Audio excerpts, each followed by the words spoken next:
The Michael Landon television series, Little House on the Prairie, was introduced to us in 1974. The show is an adaptation of Laura Ingalls Wilder's best-selling series of Little House books.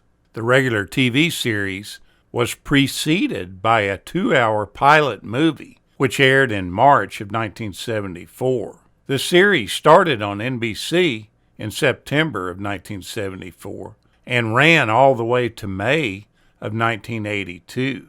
The primary characters of the show were Michael Landon, Melissa Gilbert, Karen Grassley, and Melissa Sue Anderson. And the stories about this family living on a farm in Plum Creek near Walnut Grove, Minnesota. The interior shots for the show were filmed at Paramount Studios in LA, while the exteriors were largely filmed at the nearby Big Sky Ranch in Simi Valley, where the town of Walnut Grove had been constructed. They used many other filming locations too during the course of the series, including old Tucson studios and various locations in Sonora, California.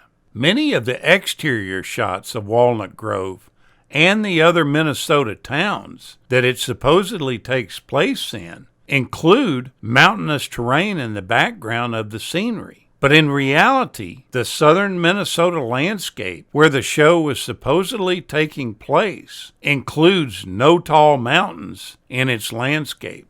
The show ended up transitioning from Paramount to MGM Studios in the late 1970s, as they were tearing up the old MGM sets so that they could build new Little House sets over them. They uncovered the yellow brick road from The Wizard of Oz. It said that Melissa Gilbert and the other kids on the set just went nuts running up and down it. The show was a big hit in its first season, but in its second season, the ratings dropped so low that the show was really in danger of being canceled. NBC ended up moving it from Wednesday to Monday nights to try to broaden the audience. The ratings ended up recovering in its third season. NBC intended to end the show after its fourth season, but the ratings stayed so high that they decided to renew the show, and the show ended up staying in the top 30 until it was finally canceled. Laura Ingalls, played by Melissa Gilbert, and Willie Oleson, played by Jonathan Gilbert, are adopted brother and sister in real life. Just as Laura and Willie were enemies on screen, Melissa and Jonathan reportedly had a problematic relationship off the screen as well. Not surprisingly then, a few years after the show wrapped, when Melissa's brother turned 18, he reportedly moved away and lost contact with Melissa. Melissa now admits that they are estranged and that she hasn't talked to him in years. Back in the 1800s, one of the main evening meals was beef stew. Throughout the series, when the Ingalls sat down to eat, they were most likely eating Denny Moore beef stew. And on the nights when they would have fried chicken for dinner, they were eating Kentucky Fried Chicken. Now here's a point that I really find interesting. While working on one of the episodes of the show, Garrett Brown, who is the inventor of the Steadicam, the camera that makes today's filming in movies and TV seem extremely easy and flawless. But while on the set, he was having a conversation with former NFL player Merlin Oleson between the shooting of scenes. Oleson mentioned how limited he thought the television coverage of football was because the static cameras couldn't give the audience any sense of speed and flow of the game. With that in mind, Brown eventually designed what became known as Skycam, the floating hydraulic camera system that flies around the stadium above the players with its amazing 360-degree view angle. It has since become an essential tool in the coverage of live sporting events in stadiums. And all this is because Garrett Brown had a casual conversation with Merlin Oleson. In Melissa Gilbert's book, Prairie Tale, She talks about the work that she did on the show and how a lot of the crew members on the show, including Michael Landon, abused alcohol on the set every day. She states that he was a really hard worker and also just as hard of a drinker. I don't think this is very out of the ordinary.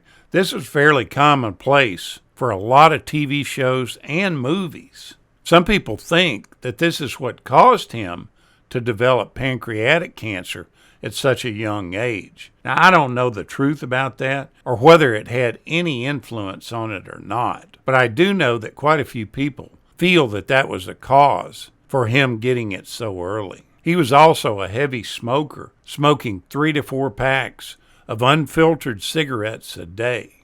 Out of the many young girls who auditioned for the role of Laura Ingalls, Michael Landon was so certain that Melissa Gilbert was the perfect candidate that her audition and screen test was the only one that he sent to the producers at NBC. As time went on, Melissa Gilbert developed a really strong chemistry with Michael Landon, both on and off the screen. She states that he was basically her second father. You see, her father passed away when she was 11.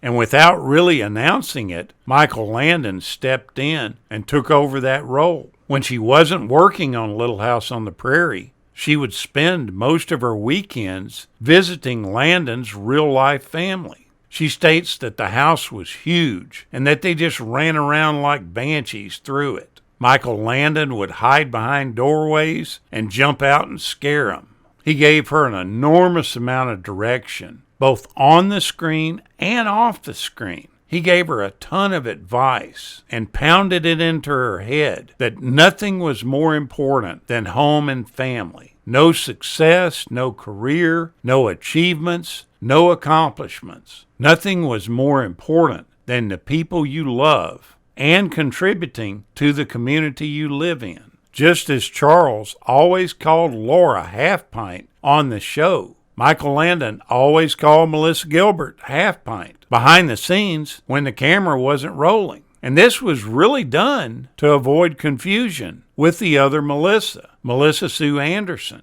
She was called Missy. Neither one of them was actually called Melissa. Now, according to other cast members, Catherine Scotty McGregor, who played Harriet Oleson, was a really nice lady, but she was also a real disruptive element on the set. She would always give other actors and actresses direction on how to do their parts. Even on-screen husband Richard Bull, who played Nels Oleson, ended up having to put his foot down when this happened, and she was trying to tell him how to do a scene. She would also argue with the directors a lot. Eventually, Michael Landon seriously considered firing her, but her performances on the show as the villain were just too perfect to let her go. So he ended up tolerating it, and she ended up staying the villain for the entire run of the show. Now, that wasn't the only thing that caused problems on the show with Miss Oleson. She was battling alcoholism during the whole duration of the series, and the way she finally ended up beating it is she became a Hindu and started actively practicing that religion. But in choosing this faith, she was required to make a trip to India, and she ended up choosing to do that instead of being in the final chapter of Little House. She chose her faith over her career and decided not to be in the final episode of the series. Now, there were a lot of cast members that didn't like the idea of blowing the entire town up. But that's what Michael Landon wanted to do. Karen Grassley thought it was unfortunate that they did that, but Landon thought that it made a good, strong pioneer ending and felt like that it was a catharsis for the cast and crew. There were a whole bunch of tears when they finally blew the town up because the actors had all become attached to their own buildings. It's said that it was really an emotional scene. The series finale was the last farewell, and it ended with the town's residents marching out of town, singing Onward Christian Soldiers. The only buildings left standing were the church/schoolhouse and the Ingalls house. Take a look back at this classic 1970s television show. It'll bring back a lot of memories to you. Thank you so much for watching, and we'll continue to chase the classics.